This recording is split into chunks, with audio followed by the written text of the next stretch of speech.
Okay. Hello? Testing, 1, 2, 3, 1, 2, 3.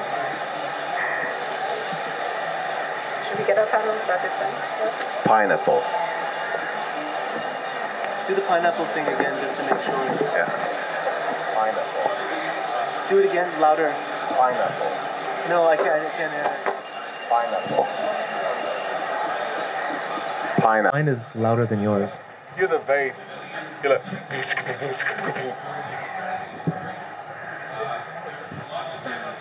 It's quite loud, the other people. Should we just go? I think we should just get started, everyone. Yeah? Yeah. We apologize for the delay. We don't know how it happened, but we apologize nonetheless. And I apologize in advance. And he apologizes in advance for the content of what we're about to deliver. And I have nothing to do with what these two have to say. We actually just kidnapped him on the way in. We don't even know him, but we liked his hat.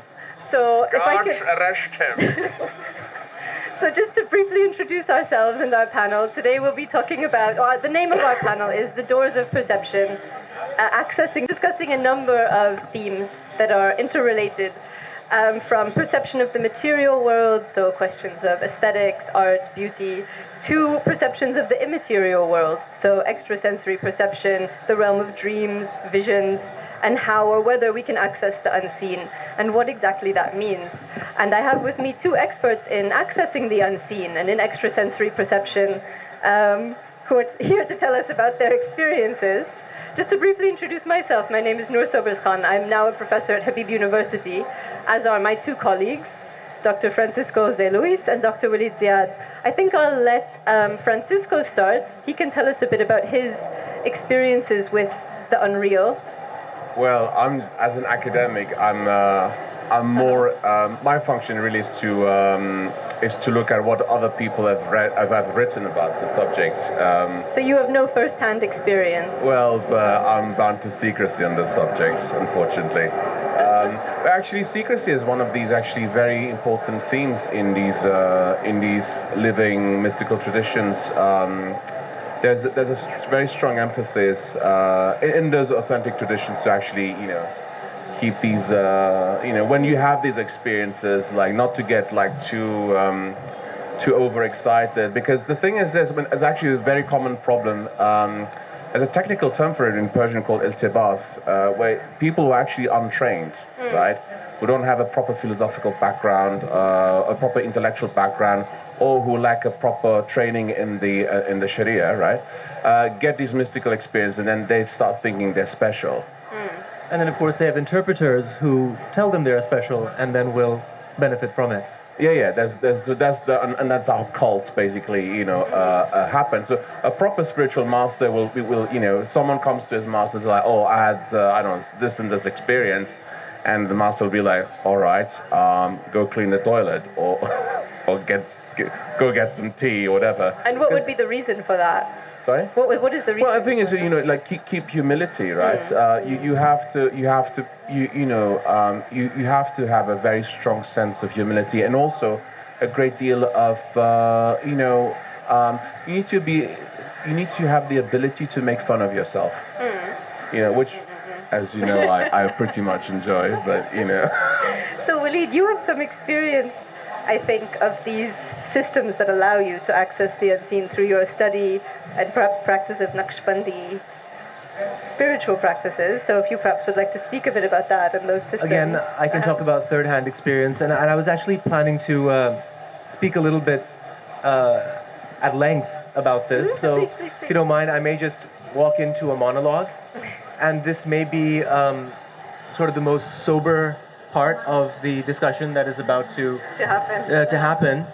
Once again, I take no responsibility for my peers, and I am rather afraid of what they have to say, especially with a glint in their eye. So I was actually going to talk a little bit about what we would call extrasensory perceptions from the framework of Islamic psychology, or what we also call mystical physiology or spiritual physiology. And this is the question of how in the Muslim tradition one conceives of the human form. And how do humans perceive? Of course, we have sensory receptors that we know of. There's obviously the eyes, the ears, etc., etc. But this is really where it all begins. I'm sure everyone has heard of this expression, the eye of the heart, the idea of opening up the eye of the heart. And I'll talk a little bit about how traditionally this has been viewed. After all, according to this system, the world is supposed to be an illusion. Their reality with a capital R exists entirely on some other plane. So the discussions that I'm going to go into are premised on a model of the human which is beyond the material. So we have our material form that we know. This is the jasad that we see right here. But this is only the most base manifestation of our being. We basically exist at higher planes of the cosmological of our, let's say, the broader cosmological map.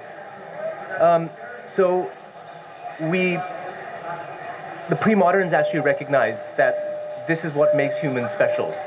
The term ashraf al-makhluqat is thrown around quite a bit these days, and sometimes people use it to connote the Nishan superhuman or something along those lines, but it's something quite different. What makes humans the finest of all creations are the fact that we actually simultaneously encompass the angelic and the lower spheres. We're like a bridge. We're like a barzakh.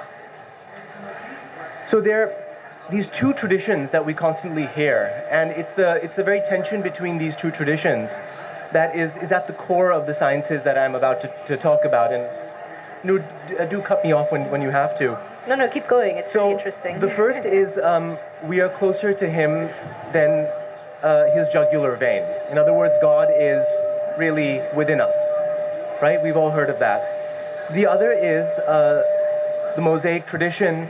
While you speak to me, there are 70,000 veils between you and me. So how do we make sense of this? This absolute closeness and then this complete inability to reach. And it's this beautiful tension which actually makes us who we are. And then along with this, there's this ultimate question, how do we realize our potential? How do we actually search for those higher realities in which we exist? How do we perfect our characters? And this is basically the pinnacle of a whole sequence of sciences that have existed in the pre-modern era. These are the questions that engaged our forebears. Keep in mind that our educational system today is not based on moral betterment. I mean, how many people actually walk into class thinking that this is one step towards achieving their human potential, to becoming a servant of the divine, or to, in other terms, actually developing some sort of intimacy with the divine. But yet this is the core of the educational system that most of us actually came from in the 19th century and prior to that. So we'd begin with the maktab, which is at 4 years, 4 months, 4 days, you'd begin your education in basic reading, Gulistan, Bostan of Sadi, Shirazi, and then you'd move on, eventually do secondary education, higher education in a madrasa, and then eventually at your higher stages, when you've already done grammar, morphology, prosody, philosophy, tasawwuf, you've already had courses on Rumi's Masnavi, and you've also studied jurisprudence, then you get to a stage where you begin the higher studies, which is where the khaniqa or the dargah kicks in.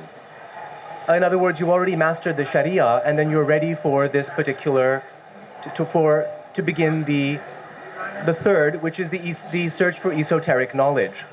So virtually every, those who are familiar with history would certainly know that virtually every institution in this part of the world was actually within this framework. That the madrasa was a stepping stone onto a higher form of education. Would you like me to continue with this a little bit? I mean, talk a bit about the different latayif and systems of perception and reception, or do you want to intervene? May I just add something? Sure. Because there's this misperception that basically like Sharia and Tariqa and Haqiqa are like different stages, and then like you can basically drop one after the other, and it's like, no, that's not how it works. Like, when you engage onto the Tariqa path, you still have to keep the Sharia. Right? It's not only incumbent upon you, the Sunnah becomes that much more important, right? When you understand what the the mystical meanings are behind each of the Prophet, peace be upon him's actions. So it becomes all the more incumbent. And Professor Lewis, I know, Francisco, you're making reference to this kind of popular assertion that somehow Sufis are outside of this realm, that there's something that, here's the realm of the Sharia and the Maulvis and the scholars, and here's the realm of the Sufis who transcend this. And I mean, the irony, of course, is that we were talking about Maulana Jalaluddin Rumi the other day, and you were talking about his particular training in the exoteric sciences. Well, not only that, I mean, his day job was teaching fiqh at the madrasa. He was a jurist. That was his job, right? And so this is, the problem is like the perception that people have when they read these like nonsense, like 40 stories of love, whatever. The Alif Shafaq? Yeah. Nonsense. You get this idea of like this Rumi who basically sits on Clifton Beach, listens to Junoon, and just like, oh, I feel something. That's not who Rumi was, right? I mean, Rumi was like a proper scholar. Actually, there's another work of Rumi that people don't know about, which is the Fihi Ma Fihi, which is like discourses that the students of Rumi, took up. There's lengthy discussions of like fiqh issues, philosophical issues, theological issues. He's a classical Islamic scholar with a heart the size of an ocean, but still an Islamic scholar. Right? So what do you make of the difference then between the Shara'i and Bay Shara'i Sufi practices then? How do you make sense of those? Well, I mean, it's complicated. I'm still in the process of trying to understand the thing. I think it has to do with, I think like local cultures do play a great role in this, and the fact that in this part of the world, I personally, for now, I think the reason why a lot of the Beshari orders actually concentrate in this region of the world has to do with the Bhakti movement. Basically, the Bhakti movement that originated from South India and basically said, as a reaction to basically, the monopoly of the Brahmin. Casteism, basically. It was a response to casteism. Basically, it's basically your average carpenter and telling the Brahmin like, and basically, saying like, I can attain God as well. The problem is that, whatever happens within the Hindu traditions, the problem is that it then seeps into the Islamic tradition. But is it a problem? But Francisco, I mean, this critique has been around from the absolute beginning, right? I mean, the issue of Sufism being a reality without a name, right? And then at that stage, this is already by the 10th century, it's a name without a reality. So this idea of trying to attain, like people like ourselves, trying to attain spiritual heights without doing the legwork, seems to be a critique from the get-go. Yeah, of course. And I mean, like, and you have great scholars like, for example, Mullah Sadr Shirazi, who actually wrote like extensive works against, the false Sufis, who, but I think that critique comes from actually a real concern, because the thing is, this is where cults come in, right? And where people are being abused and being like, offered a sort of like, imaginary heaven that doesn't really exist. I mean, an imaginary fantasy that doesn't exist. So how do you tell the difference then? Our theme is about accessing the unseen. So once you've done the legwork and you've studied the fiqh and the Sharia and you've refined yourself. It's quite interesting because I used to live in London in this flat in Roehampton, and this horrible human being, Danny was his name. Yeah. Have you got a picture? Maybe an address to show. So he once told me, like, I took LSD once. Danny's in the audience. Yeah, Danny, if you can listen to me, this is about you. So Danny told you to take LSD? No, he took LSD and he was like, I discovered God, I've seen God. Yeah, but Danny, you're still a horrible person. You're still, you're still a freaking... So, I mean, like, it seems that, like, the thing is, a real mystical experience does have does change a human being, right? So I think the question that we all want to ask: are psychedelic drugs permissible in Islam? Do they constitute a khamr, or are they okay? I'm nobody to know. I do believe you are someone to pronounce. Well, it's a very complex question, and I'm being very cautious here because. there's the responsibility of talking about these things in public and not wanting to encourage things that actually might be detrimental to people.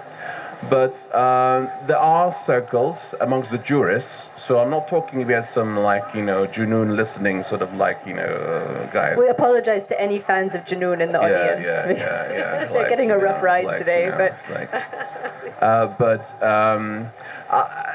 the thing is, so the question is this: if substances like ayahuasca, for example, or psilocybin mushrooms, or any of that kind, or for example, are actually constitute khamr, which would basically make them haram. And there's an ikhtilaf on this issue among the scholars. But now you're talking about the fiqh side of it, right? Yeah. So fiqh aside, can it actually be used as a means of progression?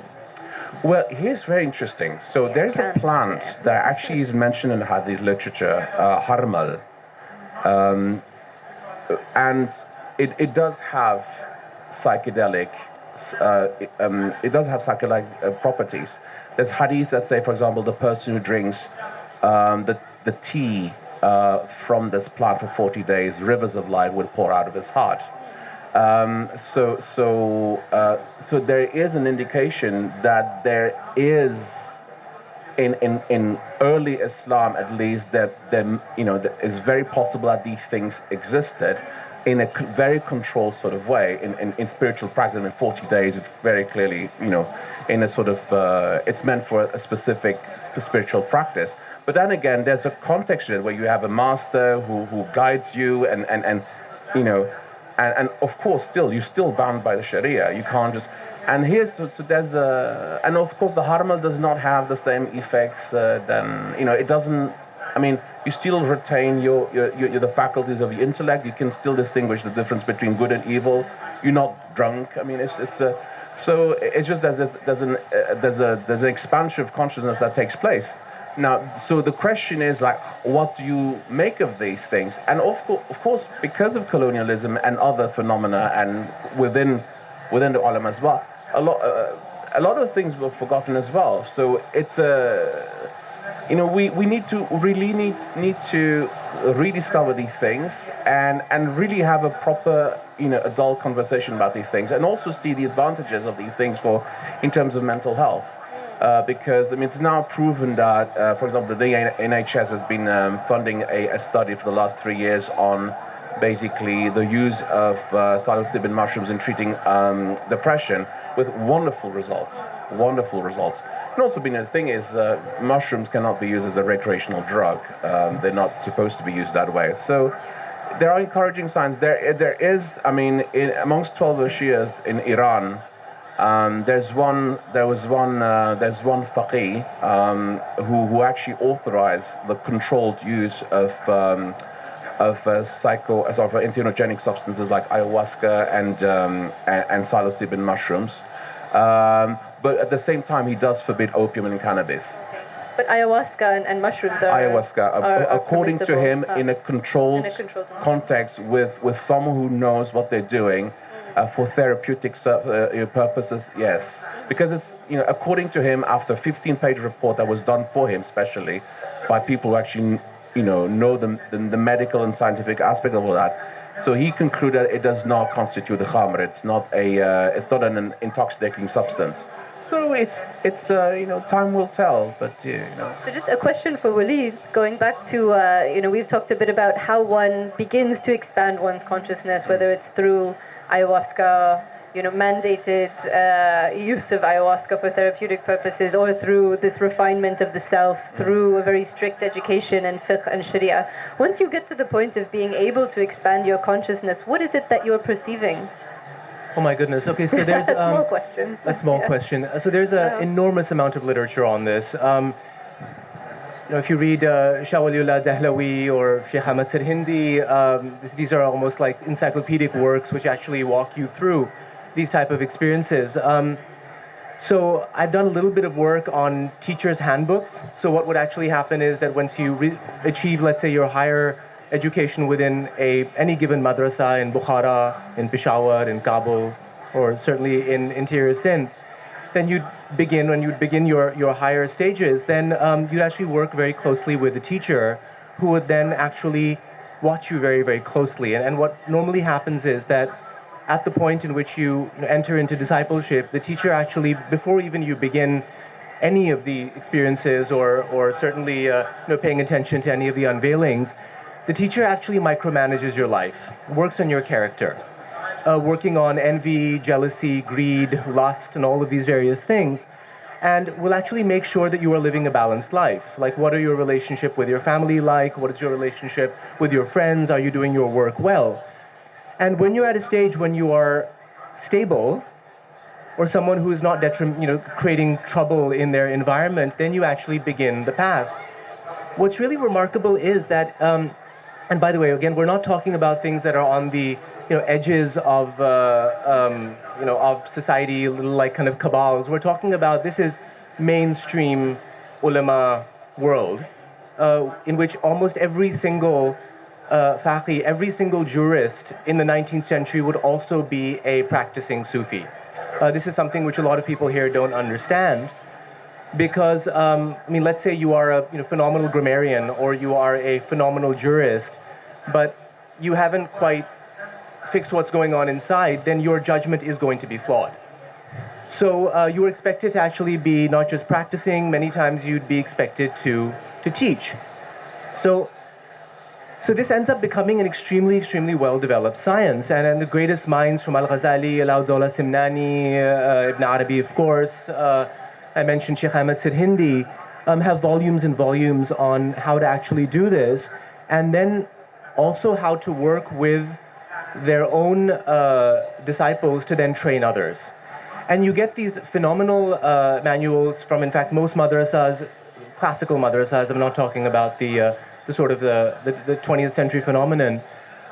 In everywhere from Morocco to Hindustan, you'd find these manuals where they'll actually say, well, you work on a certain meditative practice, and your disciple after 40 days should be seeing this. And if they're not, work on them in this way. Don't fret, try this, try that.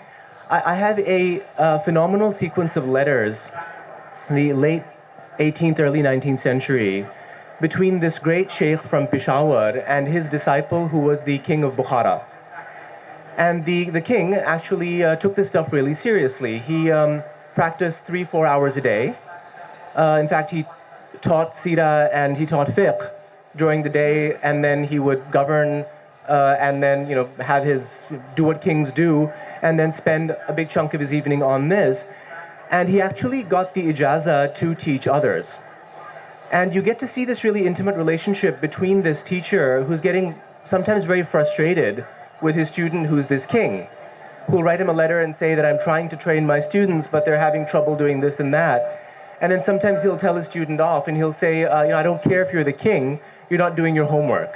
So how will you be able to guide others in this? And it becomes a very, it's quite remarkable how normal it is to actually be engaged in these practices of spiritual travel. I can talk a little bit about the sciences if you want. Yeah, that would be very interesting. So what are the actual sciences that allow you to engage in spiritual travel and perception of the immaterial and the unseen? So since you both have also studied this to a great degree, feel free to kick in. But there are 3 core sciences, amongst others, that generally get engaged in this. And the first is cosmology. The second is it's really the paradigm. It's cosmology is the roadmap. It's what is the relationship between God, God's essence, God's names and attributes, and then the physical created world, and where do we fit in all of these various rungs. The second science is the science of subtle bodies. It's called the science of the lataif. Lataif is the plural of latifa, which is known as sometimes a subtle center or a subtle body. And this is a science of energy transfers, which becomes extremely important, really, from the early years of Islamic tradition. Al-Ghazali writes about it, and there's enormous amount of work done in Central Asia on this. And then the third are the actual sciences of meditation. So I'll introduce you to a few of these, and then again, feel free to kick in. But actually, maybe Dr. Sobers-Khan, Dr. Lewis, you can talk a bit about what cosmology is. You just tempted us. Yeah. You were saying you said you were about to talk about the Lataif, and then you dangled that in front of us, and then didn't give us the message, as it were. Okay, fair enough. There are a whole sequence of schools across the Muslim world who will have different maps of what this travel looks like, the travel within. The relationship, and I know you both know plenty about this, so you can kick in after I'm done. But they can get extremely complex. There are different understandings of that, again, that subtle relationship that I talked about earlier on between being actually part and parcel of the divine and then being entirely separate from the divine. So the point is, we're supposed to actually walk up that map. This was actually the pinnacle of the education system, which existed here, frankly, not very long ago. Certainly here before 1857, and in Afghanistan before 1880s and whatnot. So the particular tradition that I have studied looks at the spiritual path as an up and a down. So you have, I'll make this extremely simple, it's far more complex than I can ever imagine myself, but the point is you're actually doing a sequence of practices which are meditative and then practical. A big part of this is actually becoming just generally a good person, a good servant to their community, to those around them. But what you basically do is you travel on this path towards God, in which you reach this particular stage where you see no differentiation between yourself and the divine. Probably many of you have heard of fana, the concept of annihilation. This is the beginning in this stage. So it's really funny to read these handbooks and they say, well, after 2 of these chillas, you should be able to reach the lesser intimacy and actually really be a minor saint. And you got a long way ahead of you. Don't think you've actually achieved something. Then you reach a particular stage where you extract yourself from that until the point where you are back exactly where you started. And this leads you to the greater sainthood, which is actually a very sober state, in which you are entirely bound by Sharia, you are entirely bound by the laws of this world, but you are now an interface. You've been through it, and now you can actually guide others around you in this particular path. Now, by the way, there are textbooks upon textbooks upon textbooks on this, and these are all the people writing this are those who are considered the bastions of orthodoxy in our tradition. So the path is actually premised on this system of lataif, these subtle centers. And it's very funny, but they are experienced and understood experientially. So there's only a limit to how much a textbook can actually guide you as to what this creature is. This is, again, Al-Ghazali writes about this quite a bit. These are, again, the point is we have physical receptors for the physical world, right? And then we've got a whole sequence of other receptors, the qalb, the heart, the ruh, the sir, the secret of secrets. And these are all certain prophetic teachings that have been sort of expanded upon over the, let's say 1,000-year period. And what ends up happening is that these are mapped upon our physical frame, but they don't really exist on our physical frame. And in the system that I study, which is pretty much defines the orthodoxy from the Ottoman Empire, in Sunni orthodoxy, I should say, all the way to the Mughal Empire in Indonesia. This is a system where you have 10 of these subtle points which correspond to certain areas of the body, but actually don't exist on that body. It's a way of sort of mapping onto our physical frame something which is inherently metaphysical. May I? Sure, absolutely. Yeah. Think of subtle bodies a bit like Russian dolls, the wooden ones. Basically, so the physical body would be the outer doll, and then you have more subtle bodies, and these are the dolls inside, right? So the lataif basically are centers that exist in the doll, in the dolls inside the bigger doll, right? And also that the physical body is just the outer shell of the nafs. So we don't, for example, in the Islamic tradition, we don't have this Western concept of this divide between the body and the spirit / mind / consciousness, which the West still don't know. I mean, which is why I can't take much of Western philosophy seriously, because they still can't differentiate spirit from mind, from soul or whatever. Guys, sort it out, then we have a conversation. But we don't have that. So we have a more fluid sort of like interaction between. We do recognize that there's an interaction between the body, the mind, and of course, because the mind is part of the nafs and so on and so forth, and the spirit is actually separate from the nafs. It's a different thing altogether. Exactly. Yeah. And so the qalb is a sort of like, sort of like a bridge between the two. It's actually fascinating, but in the a colleague of mine, Arthur Buehler, who had translated the collected letters of Sheikh Ahmad Sirhindi, talks about the fact that it's so difficult to translate this because there are about 15 different terms for the word spiritual. I mean, something which people thought very seriously about.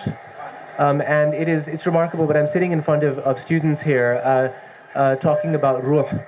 And, we're talking about all of the various discourses on what constitutes the ruh.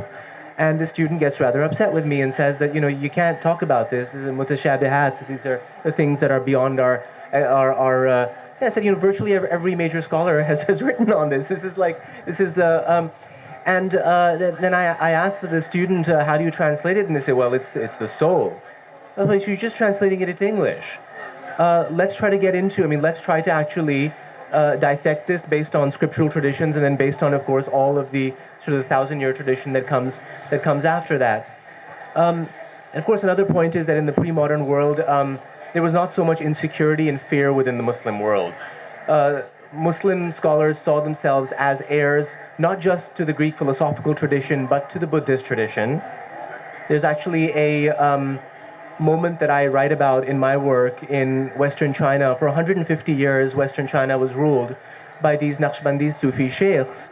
And their military elite, their political elite, were the Buddhist Jungars, this nomadic tribe.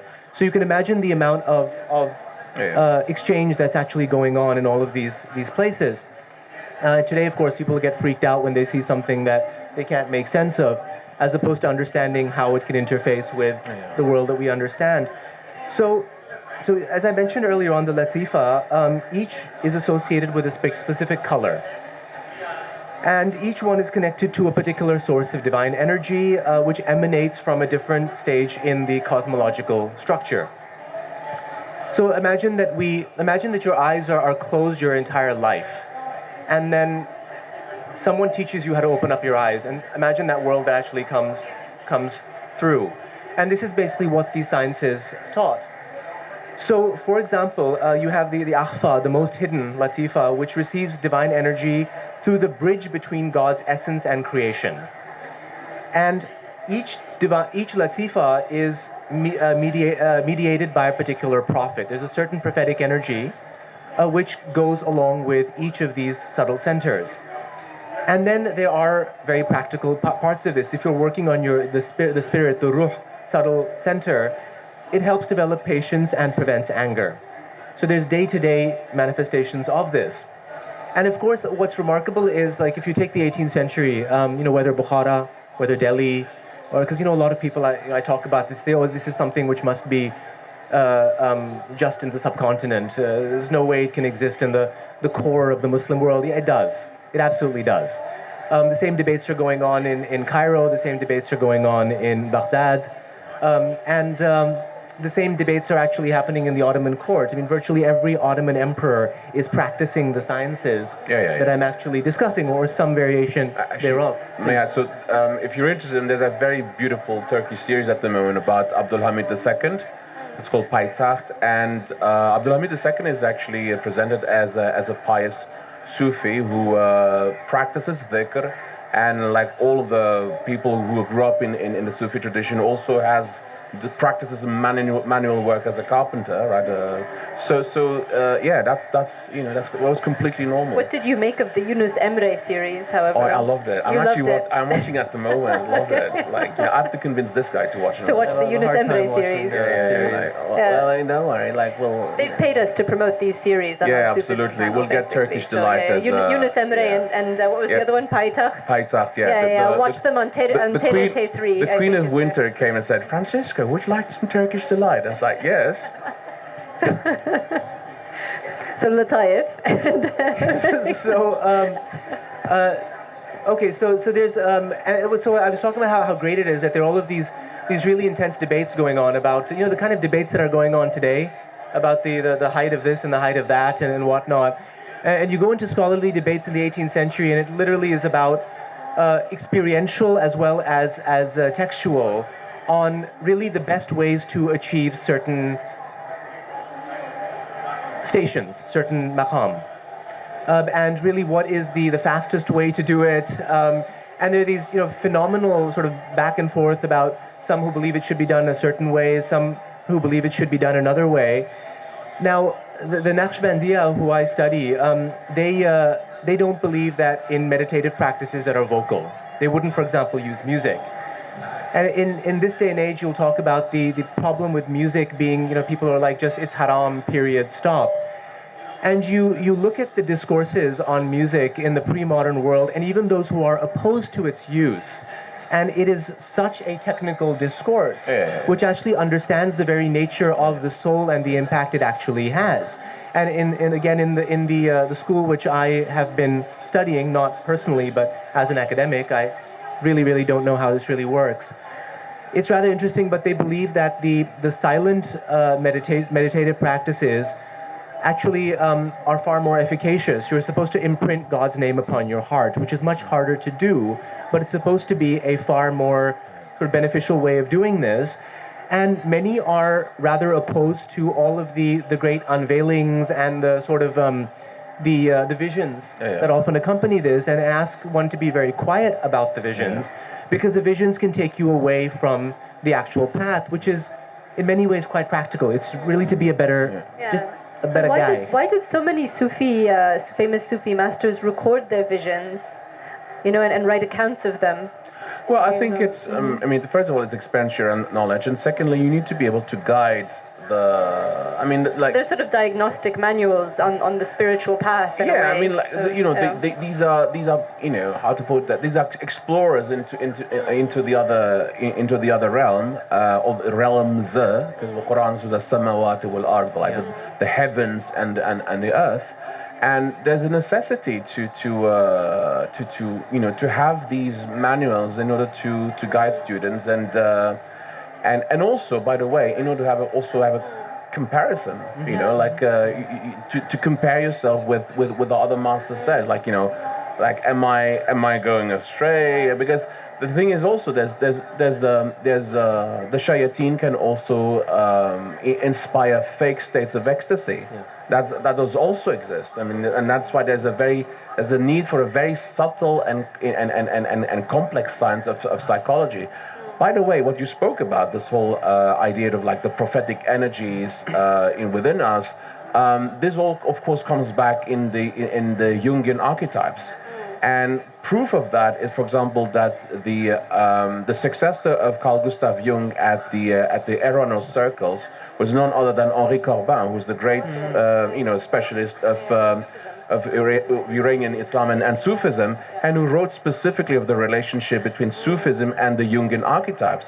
And a lot of the therapists from the Jungian tradition have absolutely no problem actually very much stating that they take a lot of inspiration from these Sufi practices. So can I ask you a question, as someone who I know is specialized in a number of different Indic religious traditions, and you've also mentioned this question. Francisco is also a Sanskritist, by the way. Yeah, so as one who's so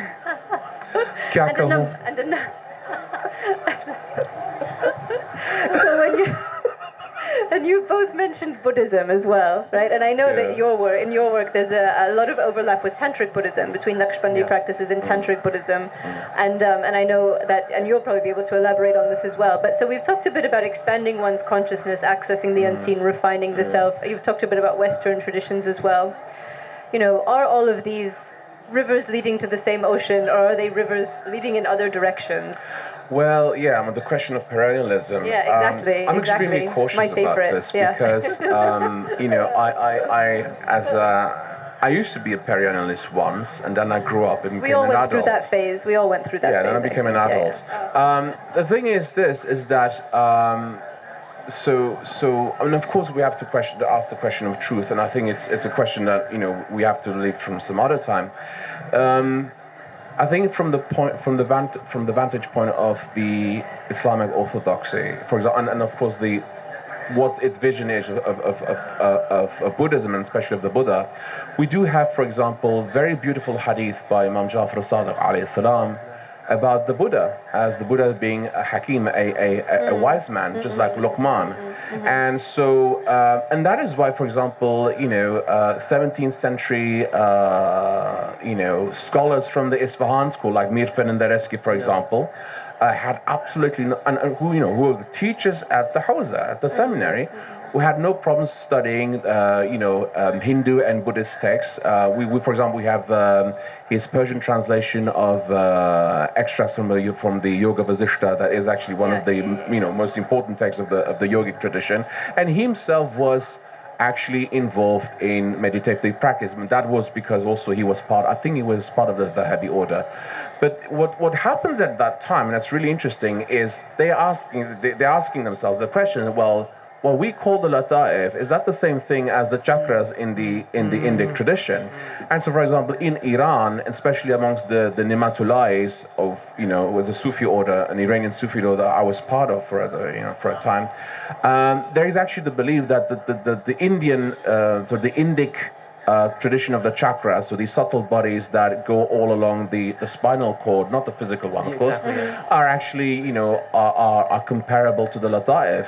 And so, and it's quite interesting because Abdullah Samnani, for example, speaks of, for example, the inner Adam, and the element of that, the inner Adam is the earth, and then you have Nuh, where the element of Nuh is water, and then Ibrahim, and that actually corresponds to the classification of the chakras, because the first chakra, the Muladhara chakra, is actually the element is earth.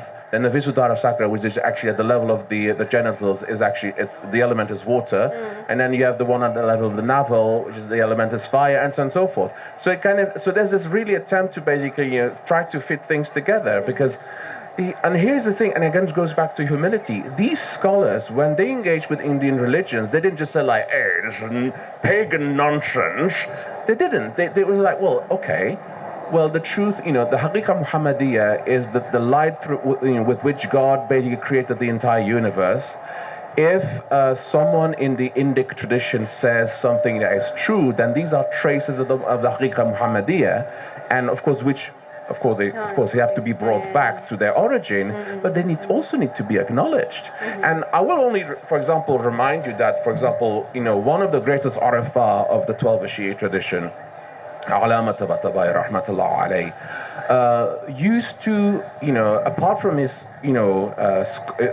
classes in fiqh, in akhlaq and Islamic philosophy, also had these private circles where he used to teach the Upanishad and the Tao Te Ching and the Gospel of John. And this is happening in Qom, in the center where the great Ayatollahs of Iran are being trained. And people don't know that. It's like, no, it's quite, and these circles still exist nowadays.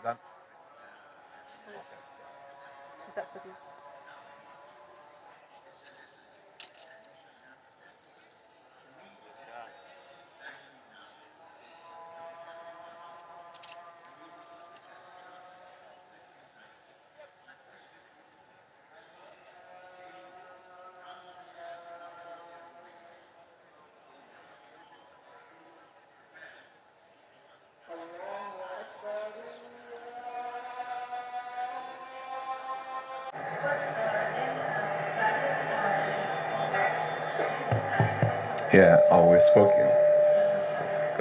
So I was speaking about Allama Tabatabai rahmatullah alayh. So these things are not uncommon, and so what you have, even in places like Qom, is that people who, whilst being orthodox and deeply steeped in the classical Islamic tradition, are able to have the generosity of heart of looking at and studying other scriptures and seeing traces of the beloved in those other traditions as well.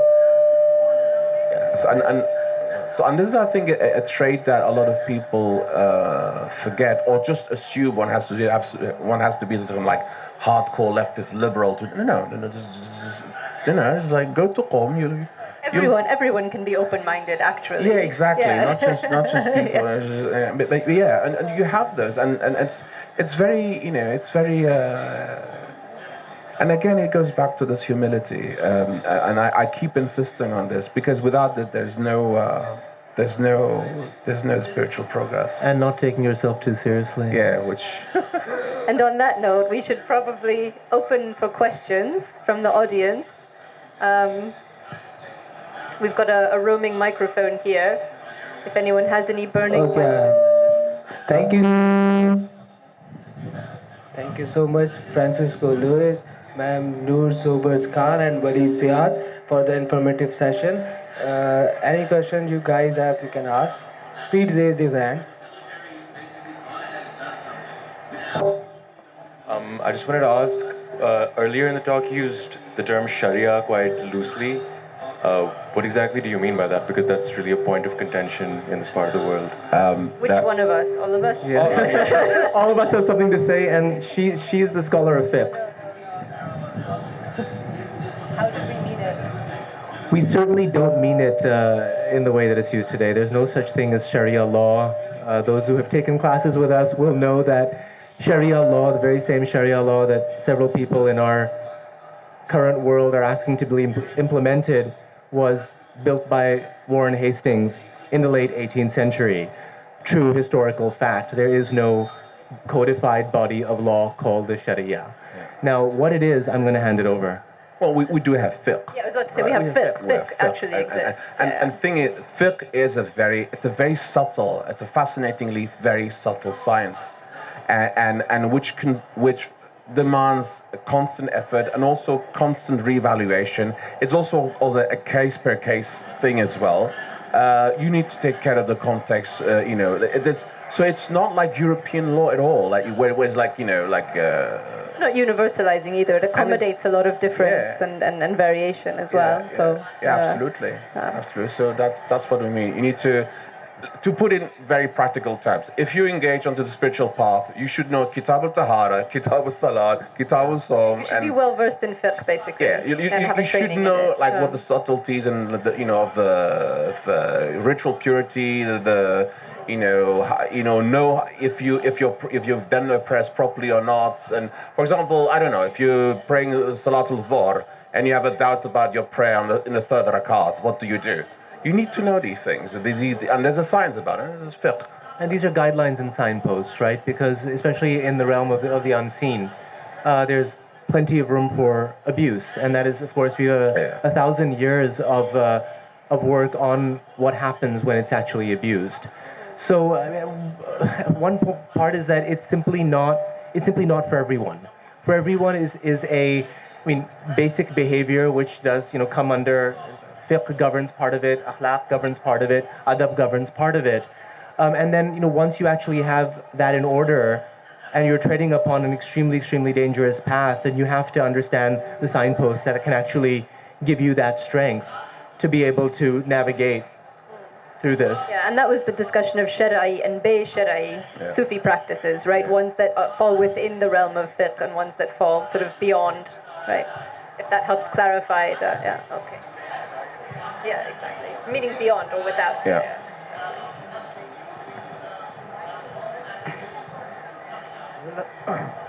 You all have been speaking of spiritualism as a science. Is there actually any, empirical evidence to suggest that it is an exact, use the term science for it? Go for it. Well, first of all, what we nowadays call science is a European construct. It's basically the West, that wonderful civilization that destroyed 2 entire Japanese cities into oblivion, and created that. But no, because in the Islamic tradition, every science, be it experiential or what we nowadays would call quote unquote physical sciences, is an ilm. It's a science. So the technical term in Islamic tradition for the science of dreams and the science of fiqh, the science of mathematics, these are just all ulum, these are all sciences. So and this whole empirical stuff just sounds like, how to put it,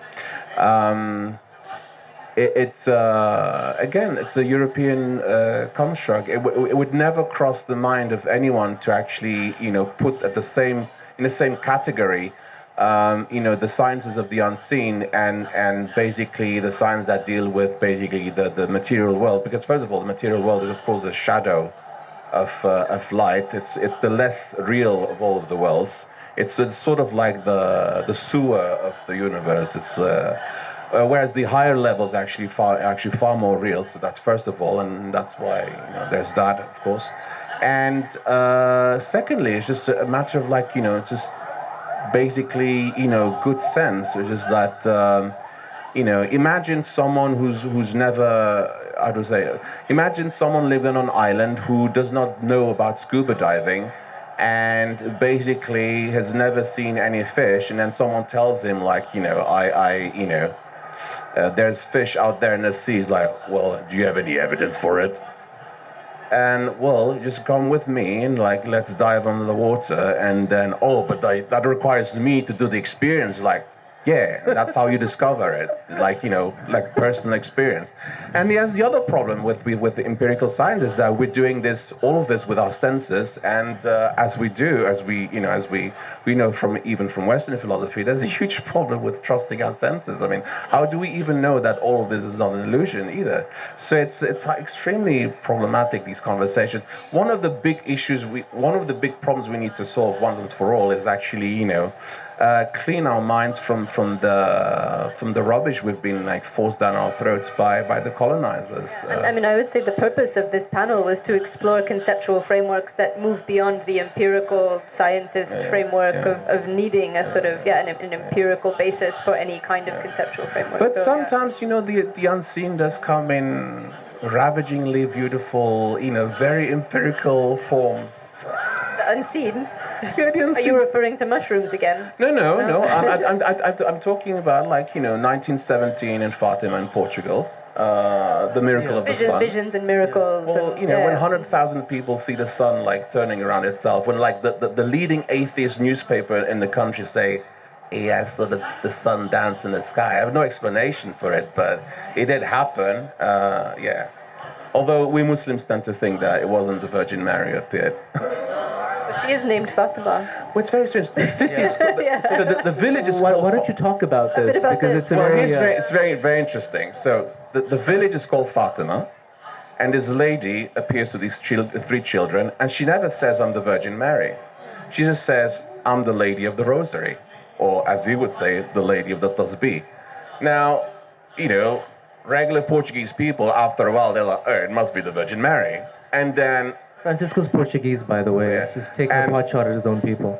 Yes, and but I have an Iraqi wife, which explains this. So so what happens is that you have this ethnology professor at the University of Lisbon who says, "Hold on a second." So he looks at the history of the village, and there used to be a Shia community who lived there in the pre-Christian period. And he's like, well, if you look at the accounts of the visions, it sounds very much as something that Muslims would claim for themselves. And then the book was translated into Persian, and then in the middle of the 90s, the Portuguese embassy in Tehran got all of these, requests for visas, for pilgrimage visas to Portugal. Really? And did they grant them? Well, yeah, they did, but the Portuguese government started panicking, like, oh my God. But the two figures seem to be quite connected in visions, right? No, of course. The Virgin Mary and Fatima. Of course. Okay, any other question? Anyone else?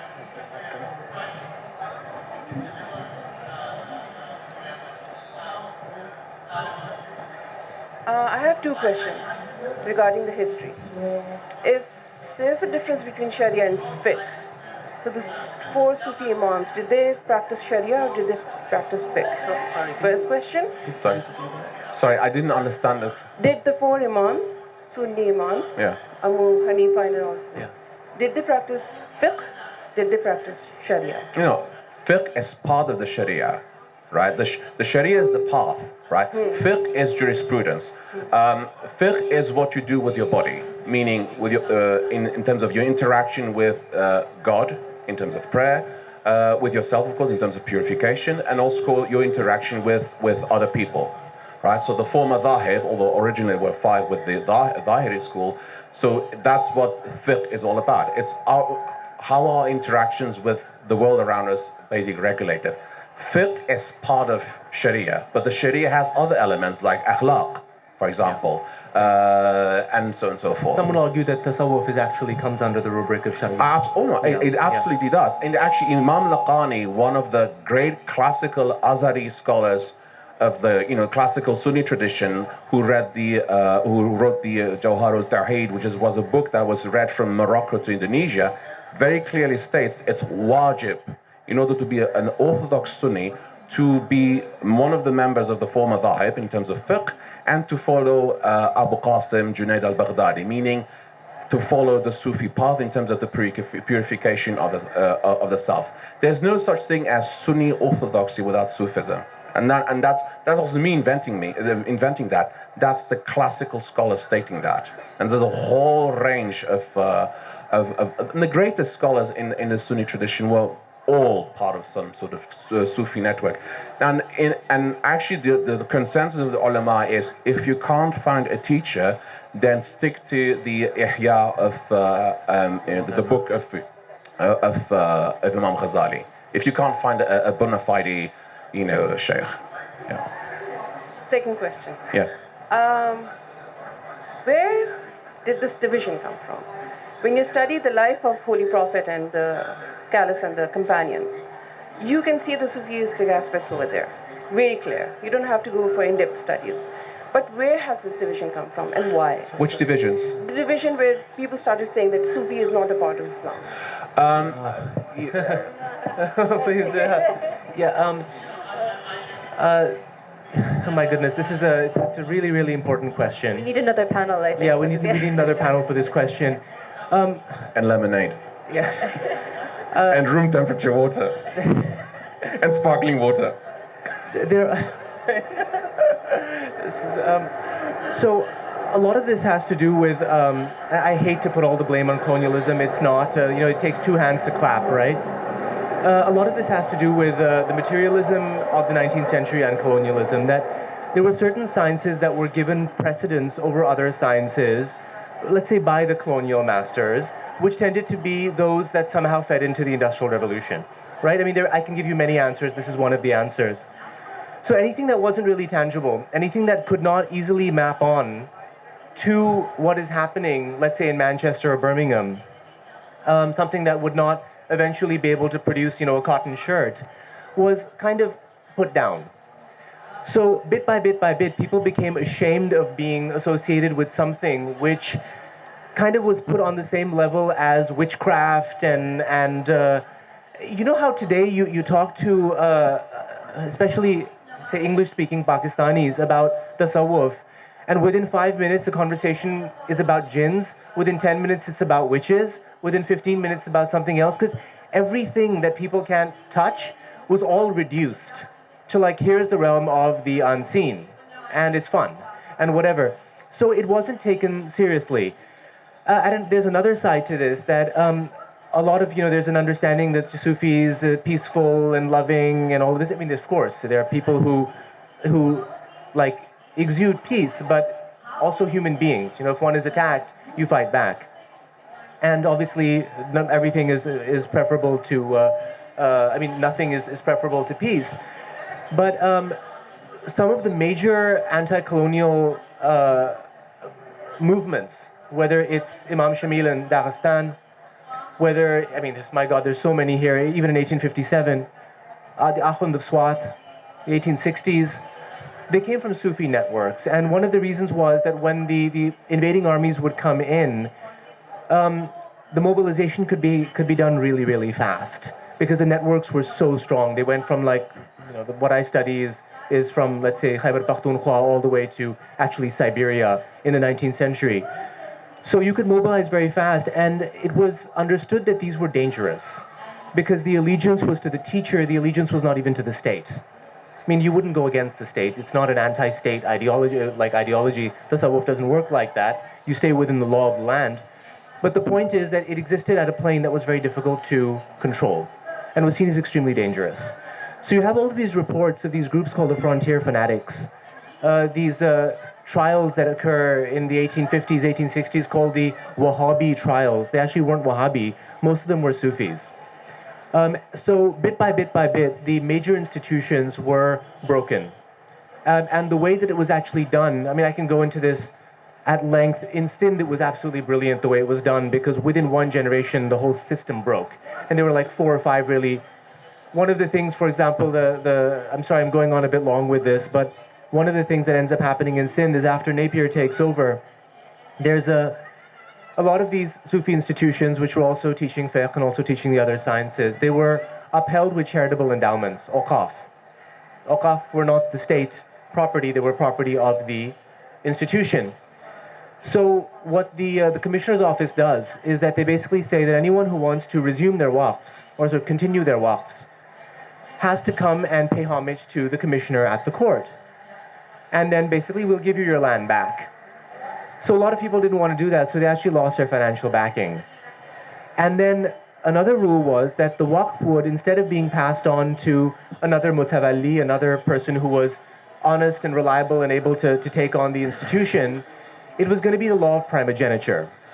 So in other words, you have a bunch of sometimes idiot eldest sons who take over the property. And by the way, in the past, quite often, there also used to be women who would inherit the waqfs. So there was a sequence of these things done, and then I'm just talking about from the point of view of land, and there's so many other dimensions. The land holding policies would change every 3 years. It created total chaos. They sort of generated rivalries amongst the institutions, and literally within, say, one generation and a half, these sort of great academic institutions, these scholastic institutions, became a lot of the piri faqiri gharanas that we sort of inherited, where the actual sciences and the discipline just fell aside, and these all became political parties who wanted to actually come to the commissioner's court and gain favors and give favors. In fact, each one was given a number according to how important they were. So then they started fighting over the numbers. So there was a lot of really interesting things that were done and that people sort of allowed to be done to themselves, because again, I don't ascribe to this colonialism did everything mentality. Again, there's the critiques within tasawwuf have also been there forever, that there have been people who've benefited from it, who've made money through it, and this is something which needs to sort of be rectified generation upon generation. Yeah, but those critics of Sufism were Sufis themselves, yes. or people engaged in spiritual practice themselves. Yeah, that's very important, right? Always, I mean, for example, Ibn Taymiyyah, right, himself was part of a Sufi network, right? So one has he to was be the Qadri Sheikh, actually, the great person who's seen as the fountainhead of Wahhabism today. They failed to mention the fact that he was a Qadri Sufi Sheikh. Yeah. So, and of course the problem is this, like, how do you then interpret a verse of the Quran, for example, Bismillah ar-Rahman ar-Rahim, مَا كَذَبَ الْفُؤَادْ مَا رَأَى. The fuad, like the very core of the heart influx, has not lied about what it saw. How do you interpret this without the spiritual sciences that, of irfan or tasawwuf in the Sunni tradition? It's impossible, because the thing is that conceptually speaking, you need to come to first of all, you need to understand what the difference is between qalb and fuad, first of all. Then, like, how does the fuad even see? So you have to have the notion of the alam al-mithal, the world of the world of images, right, which is the intermediary world between our world and the malakut, for example, and all of that. It's impossible. You can't read the Quran without the sciences. And then anyone who claims to be a specialist of the Quran without having been initiated in those traditions is a freaking idiot. Sorry, it's as simple as that. And that's not me saying it. Ghazali says it. Khomeini says it. All of the great, scholars of the Islamic tradition have stated that very clearly. I mean, it's because what you're doing is you're denaturing the very nature of Islam. What did the Prophet ﷺ do before his revelation? What did he do on Mount Hira? What was that? He was like, hey, there's no spirituality in Islam. Oh, come on, give me a break. Give me a break, yeah? Before we incite too much controversy, are there any last questions? Or I think, yes, one more. I think one more, and then we should probably call it to a close so that we don't... Oh, and one there as well. Okay, two questions, and then I think we have to... I'm not sure if this is in scope of this talk. Sorry.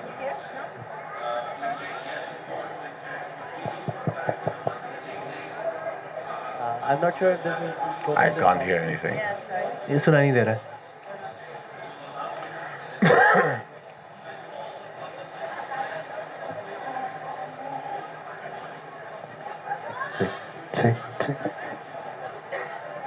Pineapple.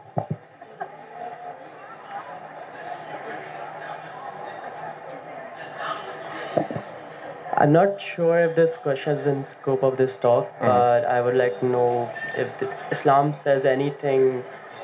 Okay, Islam discusses a lot about the afterlife. I'd like to know what it says about the state of the soul before life. Well, first we'd have to.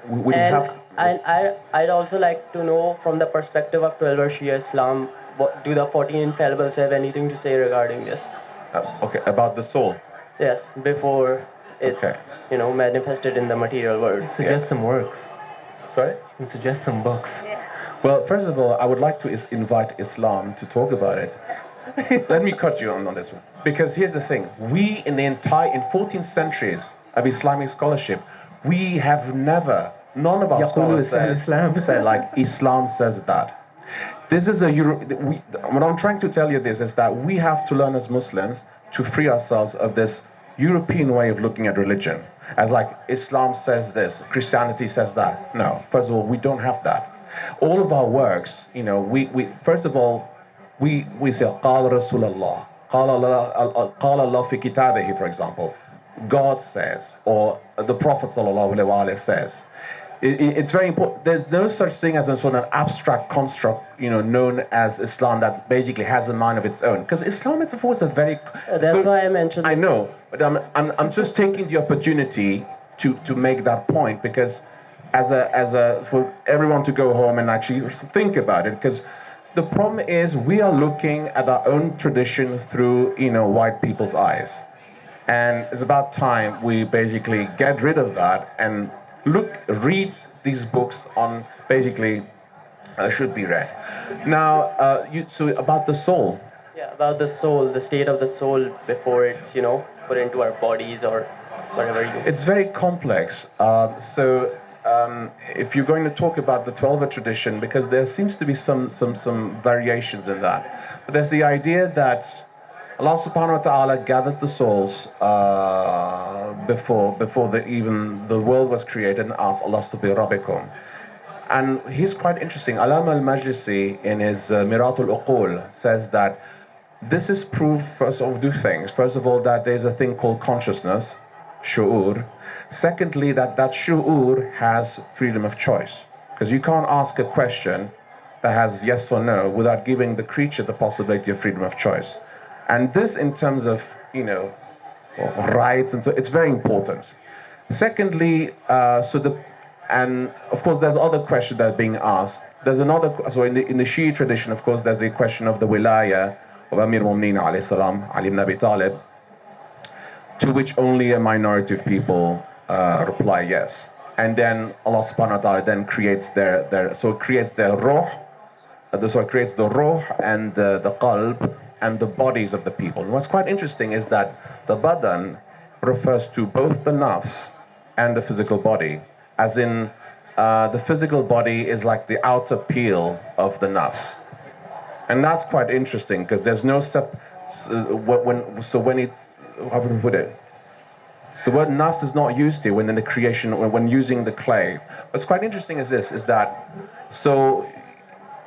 depending on people's answers in the Alam al-Dhar, people then there's two types of clay being used: the clay from hell, the tin al-Sajin, and tin of Aliyun, the tin from the clay from the heavenly realms. So there's an entire name for the state of being, like barzakh. There's a name. Well, the barzakh comes when you die. Before life, there's a name. That's the Alam al-Dhar. Yeah. That's the al-Madhar, yeah. And but that's also common in the Sunni Sufi tradition as well. But the variation comes, of course, in the question of the wilaya of Ali ibn Abi Talib. Otherwise, the story is more or less identical. And the second question was also regarding this. Do we have any choice when we are put into our body? The soul is put into our bodies. Does the soul have any choice when it is It's interesting, isn't it? Because I know. This is a fundamental, I think, human right. If anything. Yeah. There's a whole science of theology that's built on these questions, by the way. Should look into I'm it. not sure we can answer them in all of them in a single evening, but. Well, let me put it this way. It seems that all of us go through a journey before we and we have all different, very specific qualities about us. And we are put in the bodies that we need to make the necessary experiences and trials that will actually make us perfect. So we're put in a specific context of experience whereby we undergo trials that will help us overcome them and become perfect. And that seems to be the gist of basically what that science basically says. So yeah, and in my own experience, I seem to have it seems to be quite convincing. Well, you also put others through trial. Can you? I think the first row has received enough knowledge. No, you're ready. There was one last question. One last question.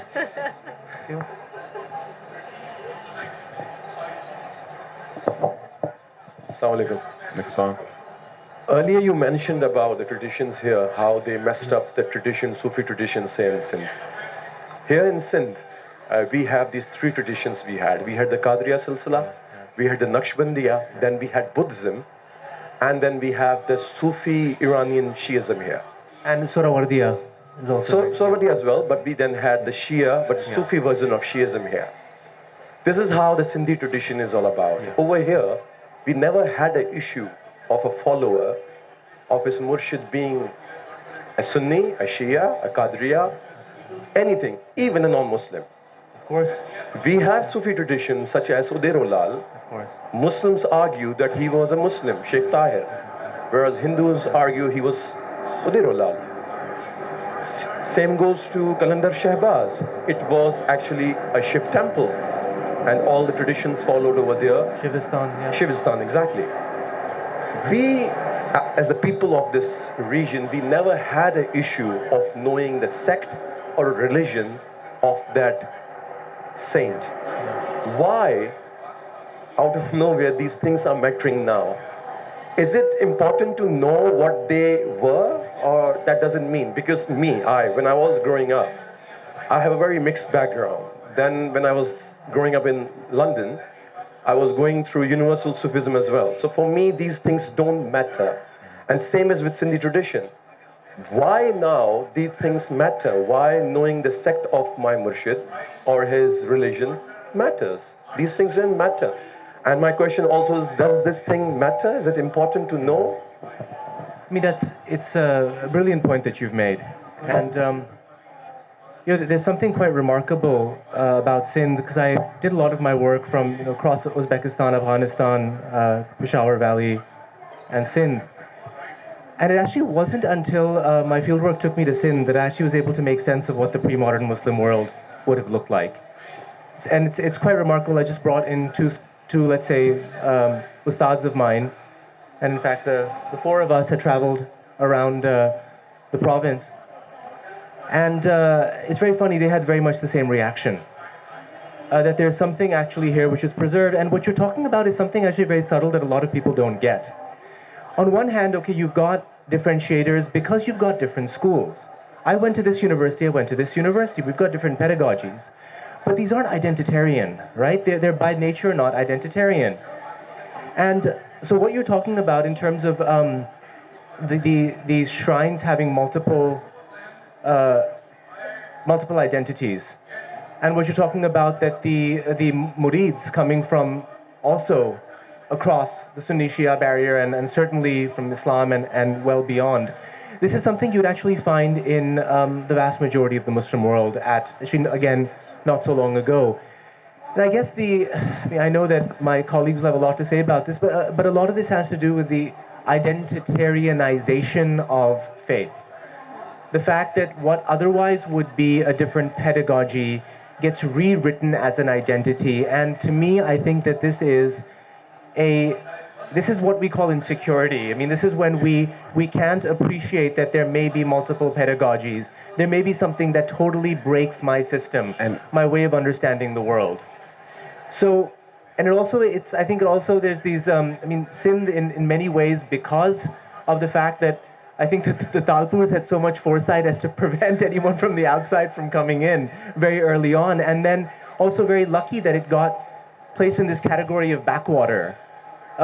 Thankfully, we should say, because so much actually was able to get preserved here. I think I'll stop here. Okay. I think it's also the consequence of when you take the spiritual aspect of Islam away, what you then have is basically this: empty pans make the loudest noise, right? It's this reduction. Very provokingly, I would say this. In Pakistan, I've not met a lot of Muslims. I've met a lot of Shias, Deobandis, Barelvis, Qadiris, Naqshbandis, and so forth. But, so I come from the 12 Shia tradition. I've not set foot in an imam, as I've lived in Pakistan for 2 years, I've not set foot in a single imam bargah for 2 years. Because I absolutely abhor and hate identity politics. If you see, it's very simple, but in this city we have children selling their bodies to feed their families. If you have time to discuss who should have been the right Khalifa 1400 years ago, I don't have time for you. You want to be a real follower of Ali ibn Abi Talib? Take care of those children. Feed those widows, help those prostitutes getting a proper job to sustain their lives. That's being a follower of Ali ibn Abi Talib. But this whole identitarian nonsense will drive us nuts and will actually be the end of us. And that is, I have no time for that whatsoever. I'm just saying that 2 and 2 equals 4. There's nothing, it's very sad that something as simple as that is having, it's true though. And the problem is this: it's our duty to reclaim our tradition. And we can only do that if we access the text again properly, with the proper education that goes with it. It would be nice to have an education that trains us to actually become human beings rather than just engineers, right? And I think we'll conclude there. So we After all the engineers in the audience are offended. But thank you very much for your time and for your attention. And please give our panelists a round of applause. Thank them. Big round of applause. Thank you so much, sir. Thank you so much. Thank you all for attending this session. No, it's fine. I have a start. No, I